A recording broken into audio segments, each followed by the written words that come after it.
Welcome, everyone, to the afternoon question and answer session with Khenpo Tenzin.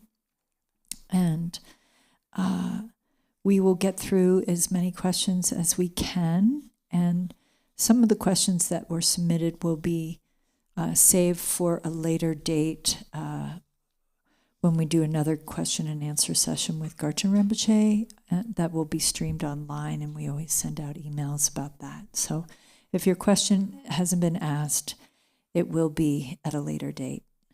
So to begin today's session, the first question is, I experience a lot of fear of people and have social anxiety, which makes it challenging to have an open, loving heart. I am afraid I will get hurt. How can I overcome this? What do you recommend? Actually, there are many good things developed, but at the same time, people has many people have many mental issues. So there are different methods which are,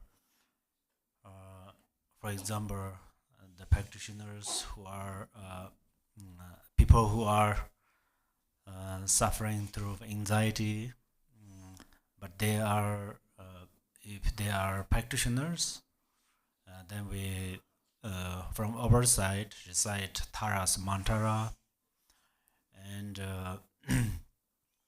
then other Yadam's mantras, then compassionately for them. That is very helpful. Whether one directly talk with them or not. From one side, recite more mantras compassionately. And then if you are with them, and then actually you should know clearly their situation. Otherwise, for example, if I try to help people who has anxiety, and then I just talk here, oh, this is good, that is not good, it's quite hard to benefit them directly. But if we understand their kind of background or issue, and first listen, this is very important. First listen from them. What is the problem? Especially what cause of their problem? Why they have these anxieties or fear and so forth? Why and how began this? These are very important. This is actually how Buddha helped Mother Sentient beings. That's why he says, realize the suffering and give up the cause of suffering. So realize is very important why they are suffering. And then after that, then if you learned well, Chitta Mantra school, Only Mind school has two great classifications, and also each one also has many classifications. So that means there are many kind of Chitta Mantra schools. So it's very important to learn about that. It's mentioned about the mind and the mentalities. If you know well about mind and the mentalities, and then if you try to help those beings, those people, it will greatly benefit. And if you cannot benefit entirely, definitely you can benefit for a few months or a few years or something like that. Or you can change their mind immediately, that means you can purify their anxiety. the way of your speaking. But the background is loving kindness and compassion. That is the pillar of all the dedications. So always give rise, loving kindness and compassion. Oh, this is really, I'm going to help, I'm going to benefit these beings. That is very important. And then,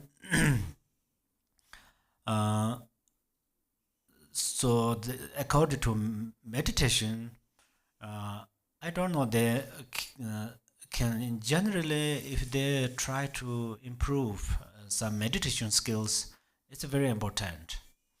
So for instance, if anxiety gives rise, if one directly watch that emotion, and if one's mindfulness is a very stability, then this anxiety cannot stay there permanently. I mean, cannot stay, because mindfulness watches it. So mindfulness pays attention on there, and then this anxiety slowly start to dissolve. The two reasons.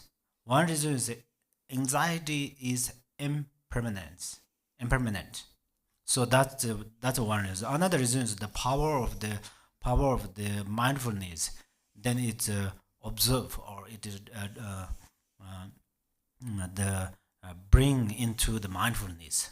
And then once mindfulness become clearer and clearer, and then this anxiety, because this anxiety dissolve into mindfulness. So this is the one way of meditation. Another way is this is that's where we meditated with the breath. This meditate on breath, or breath meditation is a spiritual method to eliminate gross thoughts. So anxiety and fear, they are gross thoughts. So that's why I mean, you should talk with to them whenever give rise anxiety. I mean, anxiety comes up here, and suddenly focus breath. And breath, sometimes you can count, sometimes just acknowledge breathe in and out, and then that moment the anxiety is here, and then once attention is towards one's breath, that's where one's attention and breath connect. So one's attention and this anxiety does not connect. That means anxiety and self is not connecting. So that is also I think another method. And then most of the time you say you tell them about positive things. Oh, you have a very good facilities. You have a precious human life. You have a good these things. You have supporters. You have something. Tells lots of good things and tell them be happy. The happiness is your meditation. Just try to be happy. So that helped. I had a small experience to when I tried to help. So that's all. Yeah. Next question. How can one wisely and compassionately utilize anger as skillful means to help sentient beings? Anger. So anger is a it's quite similar. The first answer. When angry emotion occurs, then acknowledge it. We say angry emotion is like a mirror like wisdom. That means angry emotion is a very strong emotion. So it is suddenly, if we try to watch angry emotion, we can watch it. Immediately we can watch it. But then I don't think we can benefit other beings through angry emotions. That's I don't think. I don't believe. But sometimes we feel that we say something, we need to accomplish something and utilize anger emotion. It seems accomplished. But that's uh, for instance, we are Dharma practitioners, so at the same time we cultivate some negative karma. So angry doesn't help other beings. But whenever one uh, give rise to angry emotion and acknowledge that, oh, this is angry emotion, and then uh, uh, uh, then one how to say try to uh, understand the real situation of other people. For example, if somebody is very kind of a short temper or very angry people, and then if you try to help them, uh, then uh, first you should tell them, for example, uh, the faults of anger emotion. For instance, anger emotion affect the life because angry emotion is a very strong angry emotion. It move through in the body through the channels, and then the angry emotion is a very strong emotion. For that reasons, behind of this angry emotion there are very strong karmic wind. The very strong karmic wind pushed this emotion and pushed into the heart channels of heart. In the heart there are many like a training channels, very small channels, and then the karmic wind pushed the anger emotion there. At the same time, blood also going through this way, goes through that channel, and then it is very much related about a heart attack and so forth. But who has a heart attack, I don't mean that they have lots of anger emotion. It's also possible different reasons, but actually uh, the one fault of anger emotion is that it make a heart attack and so forth. And also anger emotion mislead people. So then you should tell them that, because sometimes we are the angry for something and we immediately decide it, and then this decision is totally wrong. So that's where there is a saying in Tibet: when you are angry at that time, don't decide. So that's after that decision sometimes makes some problems. Then there are many methods. The Vajrasattva is the essence of anger emotion. So that means if one practice patience, especially realize the essence of anger emotion, and then one will be able to see Vajrasattva. So yeah, we should utilize different method for help to eliminate their anger emotion and for eliminating our anger emotion. Yeah. Next question. With all due respect, I am wondering why animal products like dairy and eggs are served at the temple, even though they cause immense suffering to sentient beings and are unnecessary for us to consume. Actually, there is a saying. I think it's just said like a.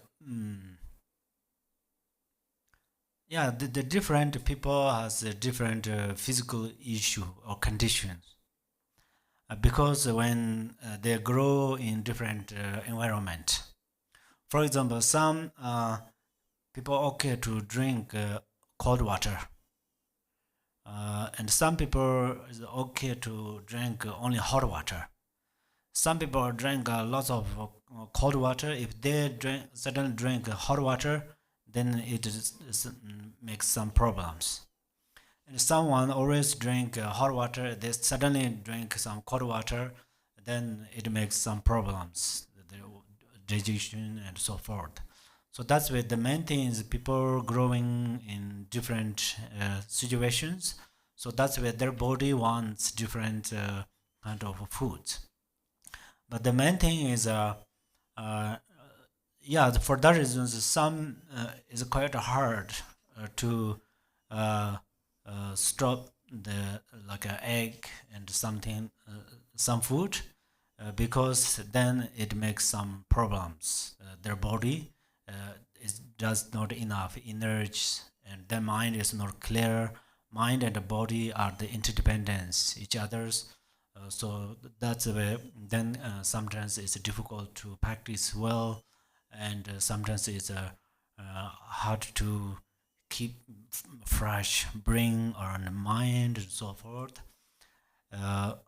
But those who are like a vegan, not eat kind of those egg or and some food. This is also we really should be rejoice. So we should be rejoice each others, and but my answer is we uh, there are different practitioners, so different practitioners body wants different foods, but actually in some vegetables there are also some animals. So pardo beings are everywhere. When we open the door and close, there's maybe 5 seconds. Pardo beings just stay there, because Pardo beings always try to find their place. So that's where, for sure, in vegetables also there are some kind of animals. Uh, but now what should we do is we are going to always offering before eat food is wonderful.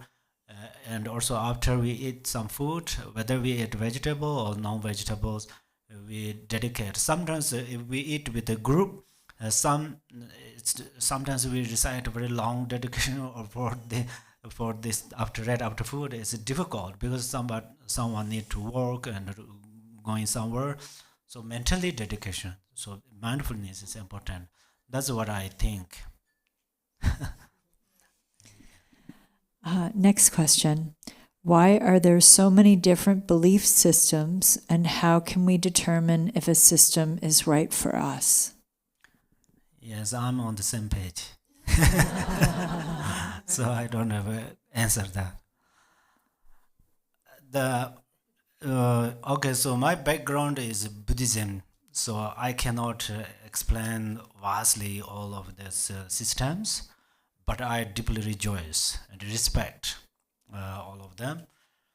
For instance, Tibetan, actually, from Buddha's teaching came to flourish in Tibet. It's flourished through 4 schools: Vibhashika, Sutantika, Chittamantara, Madhyamaka school. And then Vipashika has many systems. And actually, they said 18 different systems. So Vinaya systems come from there. And then the Sutantika has mainly there are two classifications. And then mind only school I already mentioned. Yeah, there are the 2 gross systems, and then each one has many branches. Madhyamaka has main two kind of branches, and then Vajrayana also has the this action tantra, kriya tantra, yoga tantra, anuyoga tantra, and then according to the new lineage there are none these yogas and so forth. In the Mahamudra we say 4 yogas, yeah, so 1.8 simplicity and so forth. So that's why do we have like so many things is for the sake of practitioners, because some likes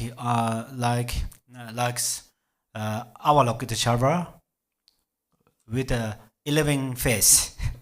Some likes or love to practice only 4 arms of Jinreza. Some like only 2 arms of Jinreza. So only Jinreza is a lot. Likewise, then otherwise Vajrakalaya, Vajrapani, Vajrasava, they are same, but still there are differences. So that's why it happens is for the sake of practitioners. That's actually we understand that. Breakfast is oatmeal. It's very suitable, yeah. We add zamba, yeah. Zamba is suitable. And then lunch, we cook many different kinds of foods. And the dinner, we cook soup. So that's where there are different kinds of food in each day. Likewise, we need different kind of practices. So that's where great bodhisattvas and our gurus and bodhisattvas and Buddha, they compassionately showed us those many methods. And also then I believe those other systems, they also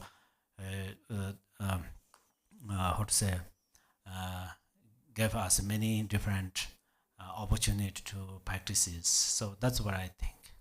Okay. Just going back to the second part of that question, how can we determine if a system is right for us? How does somebody know if they're choosing a system that is right for them? Oh yes. For Dharma practitioner, if you are a Dharma practitioner, and then if you are going to choose one practice, then first you can't judge, oh, this is the excellent practice, this is a lower practice. You cannot say it. But then you can feel it. So you can feel it, oh, I practice this. So that is very good, it's very helpful. And then you maintain through this practice. Through this way you can progressive. Actually in the Dharma, according to Sutarayana, there are 11 bhumis and 5 paths. So usually we feel 5 paths and 11 bhumis are outside, maybe in the book, and then somewhere outside. But in the reality, they are inside. So bhumis and paths increase step by step. So then you will understand. For instance, if you look at a flower, first you see, oh, flower is for the sake of offering.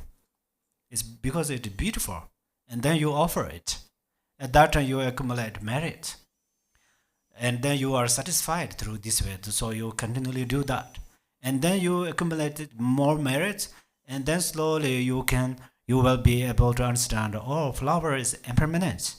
So then flower becomes your teacher to understand impermanence. So then you understand that. And then slowly you progress, you will understand, oh, flower is emptiness. So when you realize that flower is emptiness, at that time you realize your mind is emptiness.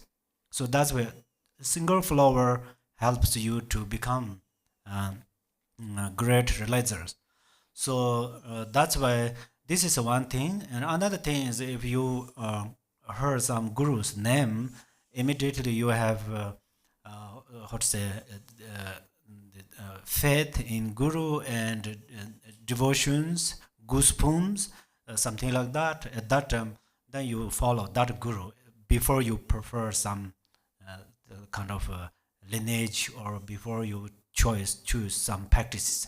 And then this guru tells you, first the guru say, okay, you practice mana mantra, and then you recite mana mantra, and then you have some experiences you shared with the guru, and guru realize, oh, now it's the right time to teach meditation, and then guru teach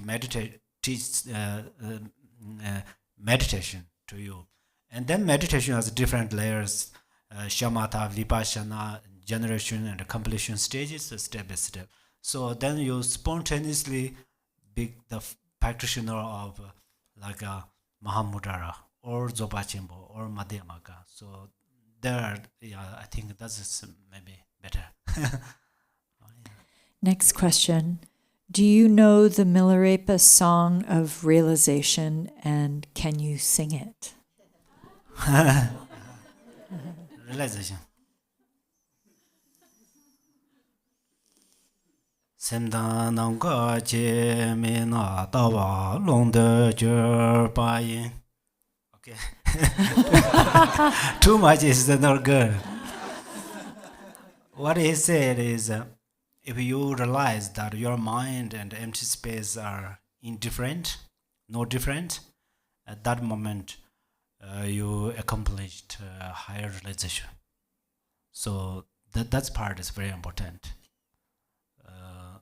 Yeah. Oh. Can we request you to do another one, please?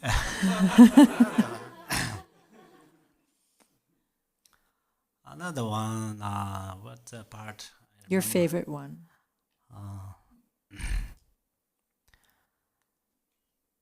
Tina Sajar Le Ma Le Wona Zang Cha Ma Chu. Yeah. This it's a Milarepa was retreated in the cave, and then he was meditated there, and after a little while, sometimes he come outside of the cave, and then he look in the sky, in the space, some birds fly there,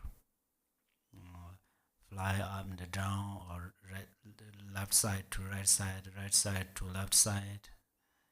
And then he looking this lower part, there's some river, it's smoothly, gently flows. And then between there, the Milarepa himself stay peacefully, tranquilly, no food, no clothes, no problems. But he stay with devotion with the Guru Marpa. And because his faith and devotion is inconceivable and unfathomable, so that's where his mind and his guru became inseparable. So whenever he remember Guru was there. So that's why he never feels loneliness. He always think, oh, I'm with the Guru. So if he is going to see Guru on the lotus of clouds, he can see. Or he meditate, and then he has no clear candle light, but he has luminous. So the luminous, he just turn on the light of the luminous, and then his guru's face appear with his smiles. So that's where Milarepa was the happiest person in this world, in the cave without food and clothes. Milarepa is homeless, but not happinessless. So Milarepa's mind is consecrated by happiness. So that's why he always sing our songs. We have lots of money, lots of things, still problems. So the differences are like that. So that's where we can decide only through this way. Buddha Dharma is really how kind of valuable, how beneficial. Milarepa was very mystical. So he did lots of wrong thing. So that's where he become this.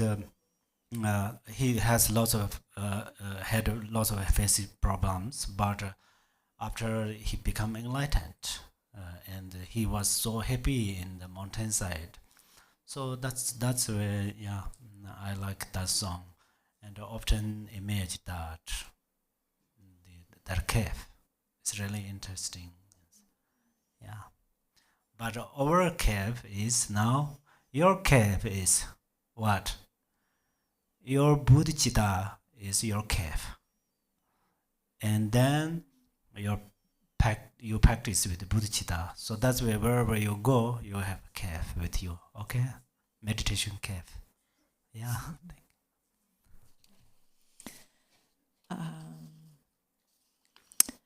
Next question. How do you deal with difficult people when you are committed to bodhicitta? Yes, that's also very good because some practitioners, great practitioners, they practiced in the mountainside and then they particularly came to the city in the public area. They particularly came there and, for example, train stations, bus stations, and so forth. So they particularly came and go there and they're training. They're training by themselves.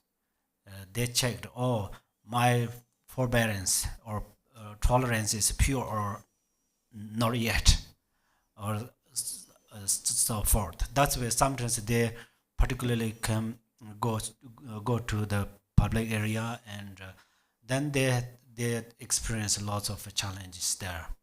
So that's where whenever you see you met difficulty people, and then you think, oh, they are my spiritual friend. Because of their actions, I can improve my tolerance, patience. Shantideva says, if there is no object of angry emotion, then how do you develop your patience? Something like that. So that's where sometimes we meditate alone, and then we come to in the public area. Sometimes we make huge mistakes. So that's where you always think that's you can always perceive. Oh, they are my spiritual friends. They helped me to improve my practicing. So that's very important. And then often try to see some their qualities. Everybody has qualities. Everybody has some qualities. So focus more towards their qualities and try to remember the kindness and so forth. And then I think it helps you a lot. Okay. Next question. I practice metta toward all beings and sometimes have experiences of emptiness, but then desire comes up and everything becomes solid. What is the best way to work with desires? Desire actually it depends where. For example, you are attached this life. That's we all, I think, are same. So we all attached this life. This life means samsaric activities. So that's where renunciation is extremely important. For that reason, the four thoughts are very important. First, you should develop the realization of a precious human life. So precious human life means golden opportunity. Whenever you give rise to bodhicitta and compassion, at that moment one has precious human life. Whenever one gives rise to devotion towards one's guru, at that time one has precious human life. So this opportunity is very rare. We are human beings, but it's sometimes hard to say we have a precious human life. So that's where we are going to open the eyes of wisdom that the samsara seems very nice, but samsara pleasant is like a honey on a very sharp knife. If you pull a very honey on the very sharp knife and then you lick it, After lick, at the same time you cut your tongue. Samsara pleasant is like that. But nirvana pleasant is different. That's where some masters said that uh, real great Dharma practitioners become older and older, they become more happy. Because they always think, oh, they have a confidence to go to the Pure Land. Amitabha's Pure Land or 10 Directions Pure Land. There are thousands of Pure Land. If they go to the Pure Land, then there is no name of suffering. So that's where if you suddenly can't realize the higher realizations, then you try to think more about Pure Land. You learn more about Pure Land. That's where right now many practitioners are busy for different things, so no more time to learn. Otherwise, if you try to learn, it gives you a lot of benefit. Especially, for example, Sukhava, the prayer well,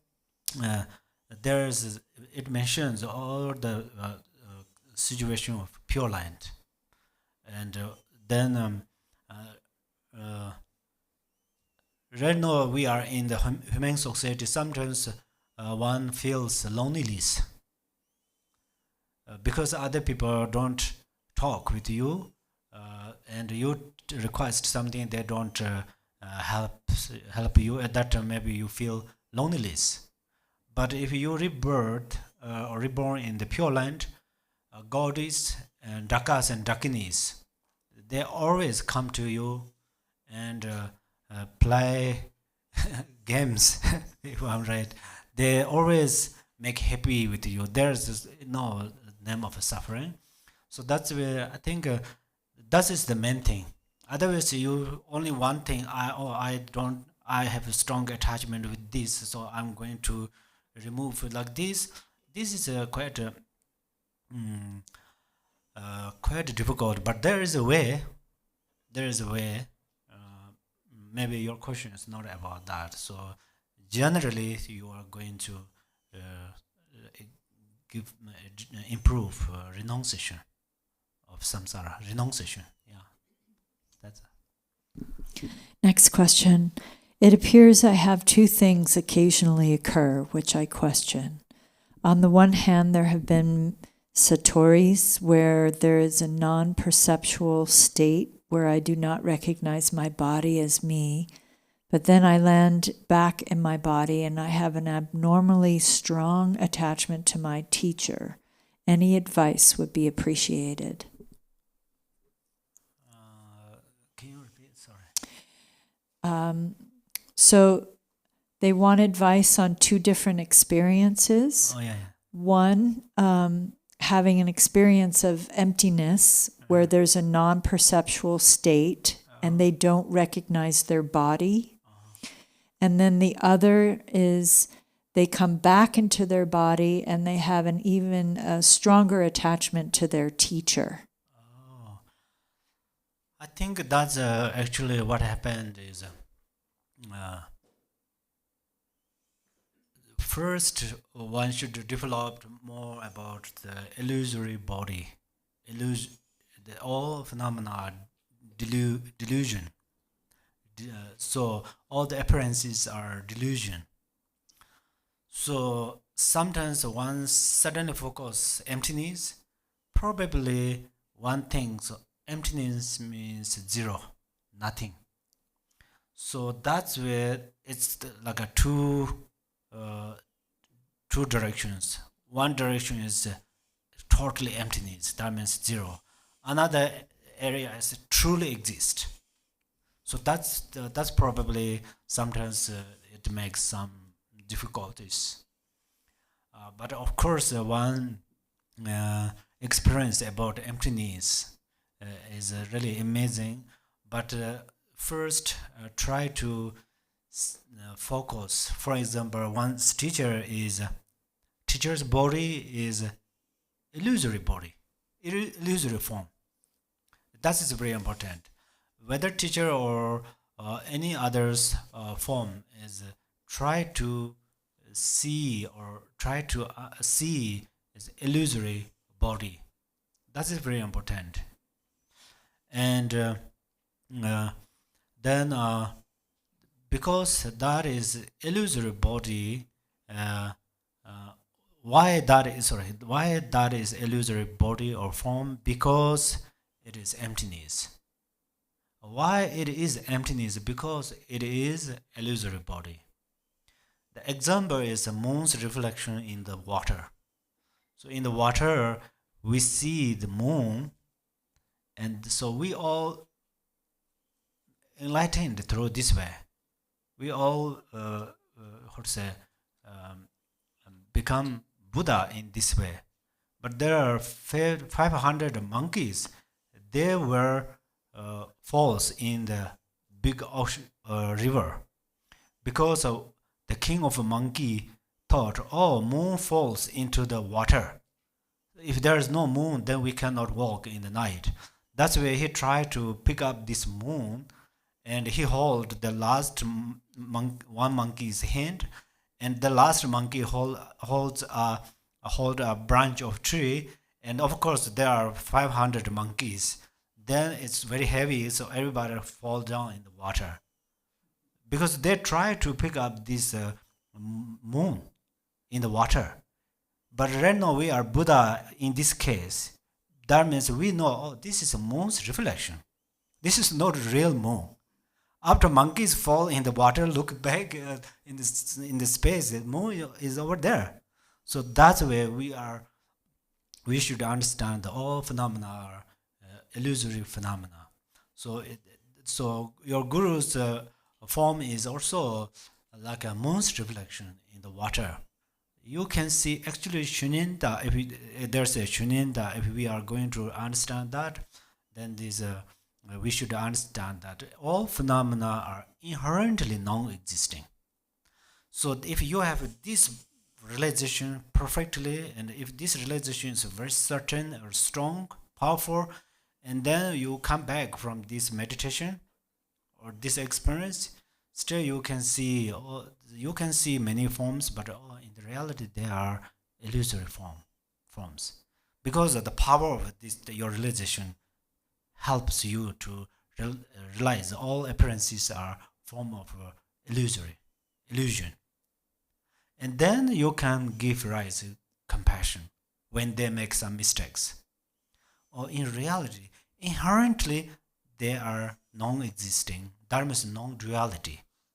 But still they do not understand. That's where they work through attachment and aversion. So that's where then it's naturally give rise compassion towards them. So Milarepa said, if one realizes the true, very kind of authentic emptiness, then one will be able to give rise genuine compassion towards sentient beings. Okay. Next question. My mom died 6 months ago, and I asked GBI to perform puja for her. I wanted to ask Rinpoche if my mom is in a good place. My mom's name is Sunita Rani, and she was 65 years old and died in Mohali, Punjab, India on the 5th of November, 2023. Okay, so this actually, this answer should give by Rinpoche, of course. But I know what Rinpoche will give to this answer, because many people ask me to ask Rinpoche, and Rinpoche has the same answer. So that's why today I try to give this answer. But then you check how much benefit your through my answer. If not so much, then you can ask again, of course. So what Rinpoche said is, sometimes he really, is not looked down by himself, definitely, but he being very humble. He already humble, but he said, oh, I don't know, even I don't know where I should rebirth. So I don't know the other people births where, rebirth where? Reborn. So, but then Rinpoche what said is, you and your siblings or your relatives and friends recite Amitabha's mantra. He said over kind of millions of Amitabha mantra. You recite Amitabha mantra, and then you between you and those who passed away, between you have a special connection through love. So that's where it's definitely benefit them. If you recite Amitabha prayer, if they are in the lower realms, then they reborn in the higher realm. If they are higher realm, and then they reborn in the pure land. So recite hundreds, millions of Amitabha mantra.